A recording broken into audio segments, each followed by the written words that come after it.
What's up, everybody? It's Alex from Heavy New York. We are outside the King's Land in Brooklyn, and today, all the way from Switzerland and one member from the UK, we are here with Virvum. Thank you for your time. Yeah, no problem. It's great to be here. Yeah, it's so awesome to have you guys here. Illuminance is your latest record, and it's absolutely awesome. Do you just want to give a rundown on how the making of the record was and the record cycle thus far? Cool.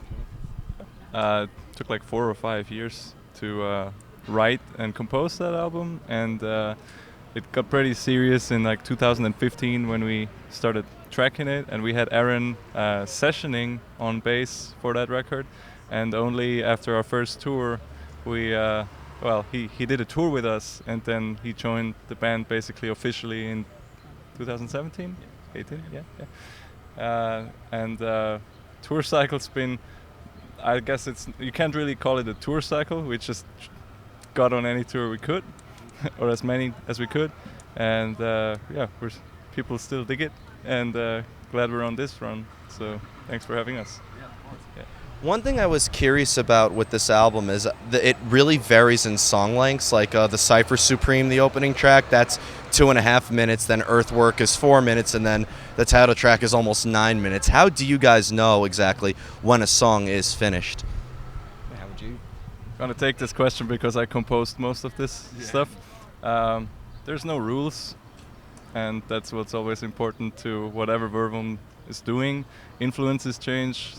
Rules, I mean, there's no consistency in song length. That's one point of it, but also it's just a lot of influences coming together. So song length is not really like a solid point that I'm judging a song by. So yeah. Now, when you joined Virvum, were you like just learning the music and kind of adjusting your playing style to that, or did the band want you to maybe bring a little bit of your own mix? I'd assume they were asking me to bring my own thing because they kind of got in touch via the internet and said, hey, do you want to play on the album?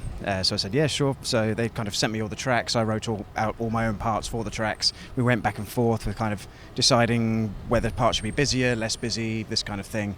And then I just kind of pretty much recorded what I wanted to on almost all of it, to be honest. There's a few bits and pieces that were kind of pre-composed by Nick, but most of it I kind of wrote my own parts. So I had pretty much free rein to do what I wanted with it. Yeah. So.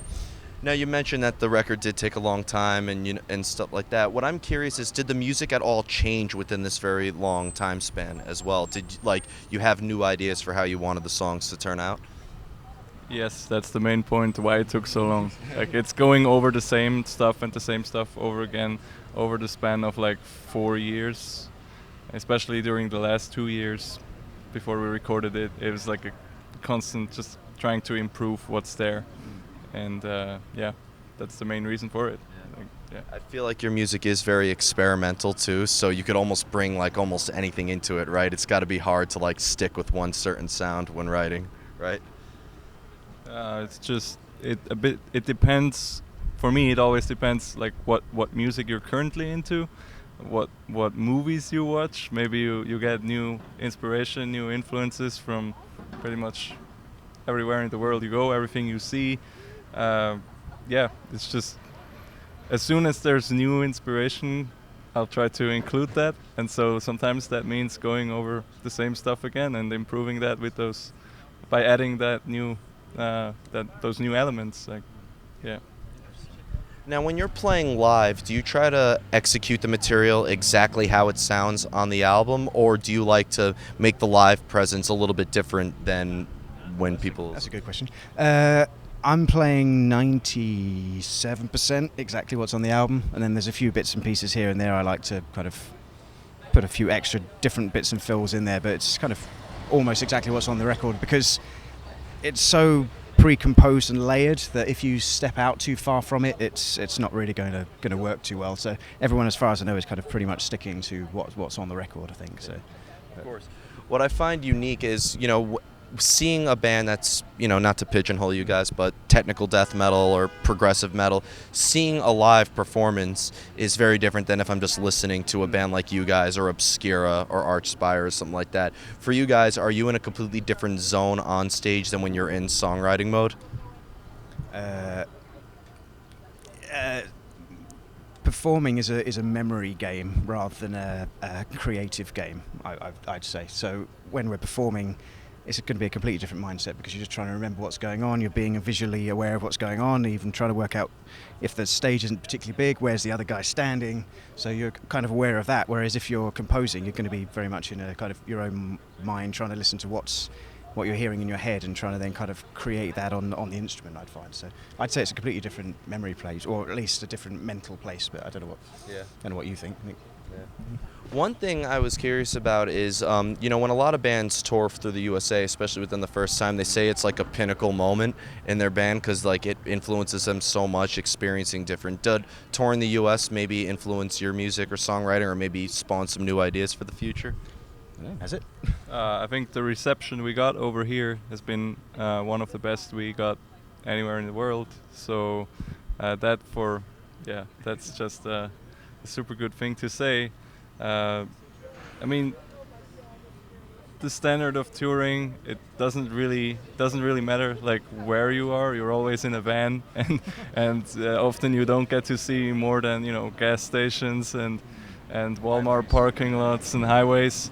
But especially for this run, we have I have to say that we have a bit of a more comfortable vehicle that we're on tour with, and it allows us to sleep in it, and it's just so much more comfortable. So on this tour, it's just we're way more laid back. I can say that. Is it going to influence any of the new songs then? Is it gonna influence any of the new songs? I don't know. Well, couldn't really we're tell. toying with whether we can kind of write anything on the road while we're out here, while we're trying to, because we're writing the new album at the moment, so we're going to see if we can get any new riffs. I mean, if we can get one new riff out of this tour, then that would be great. And it'd probably be indirectly related to the tour, but we can't guarantee it's going to come out. So. Do you take inspiration from an internal source, or are you looking outward as a source of musical inspiration? I know you wrote a lot of the music for the last album based on the artwork, wasn't it? Or Based on the artwork, that was the case last time. Yeah, I bought the artwork years before I even had the idea of the complete album, and I sometimes do that even now. I buy artwork I like. I go on sites like ArtStation, and if somebody if some artwork just blows my mind, I go after this artist and I ask, is this still available? That's for sure one of the inspirations. And also I would say time is a good point, a good inspiration for me, because I know that the more time I put in it, the better it gets, not automatically, but it just allows you to, like I said, go over the same written ideas again and improve them wherever you can. So even if it's a bad riff or if it's a bad composition, as long as it's not tracked and not finalized, there's still many ways to improve it. So Any period of art history that speaks to you, like Baroque, Cubism, abstract expression? I studied art history, so when a band says art is an influence for them, I'm ready to nerd out. it's going to be modern, but just more modern designs, isn't it? Really, it's not going to be any particular. it's not a particular epoch. Maybe from the music, just by itself, I can say I come from a classical background. I played the French horn for over 11 years. Oh wow! And I also I tracked it for one song on the last record. That's kind of my thing. I like when it sounds natural. That's given. I don't like MIDI instrumentation, for example, that much. I try to avoid it as much as I can. But for epoch, I have no idea. And the final question I have for you guys is, a band that originated from Switzerland. I know you're from the UK. Yeah. Where in the UK are you from? Close to London. Okay. So I've interviewed, actually, when I was at Sonic Temple, most of the bands I interviewed were from the UK. I just interviewed While She Sleeps, cool. and bands like Architects are killing it there right now. Yeah. But coming from Switzerland, bands like Zeal and Ardor and Elevite and Dream Shade and a lot of bands. Was there a metal scene that Virvum was involved in, or being that Switzerland is so close to Germany, Italy, Austria, and France, you guys just kind of went outside your own country to play more? It's definitely what we tried from the beginning. We tried to do that from the beginning because Switzerland, the area is so small. We have good bands and we have up-and-coming bands. The ones you mentioned are not up-and-coming. They're already way up there, but I can mention some like Anachronism. It's a super great band. If you like Gorguts and all those bands, definitely check them out. It's just the aim of what we tried to reach was always nowhere within the local scene. Like we just tried to tour outside of Switzerland as soon as we released the album. Yeah.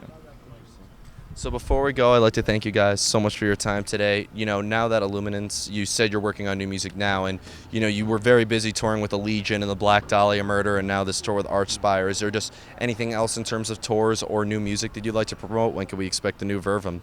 Well, we're actually playing a new song on the tour, so you'll see that later. Oh, awesome! Yeah, and then we've got maybe about half the album in kind of skeletal method, kind of skeletally written out, but it's definitely not going to be the final version of everything, but at least half the album's getting there so far. So I think for the rest of the year we're going to be writing the new stuff and then trying to see how soon we can get it recorded. Yeah. Is it going to take just as long as it took for this one? Shouldn't do. Hope not. What do you think? It already took half as long, so and we're already halfway there. No, just kidding. I can't really say. We have some stuff in mind, but we need to progress faster and get there before we can say anything more. Yeah. Please do. Well, thank you guys so much. Yep. Looking forward to the show tonight. Thanks so much. Everybody, we are here with Virvum. Pick up Illuminance out on Season of Mist if you haven't already. This is Alex from Heavy New York. We'll see you next time.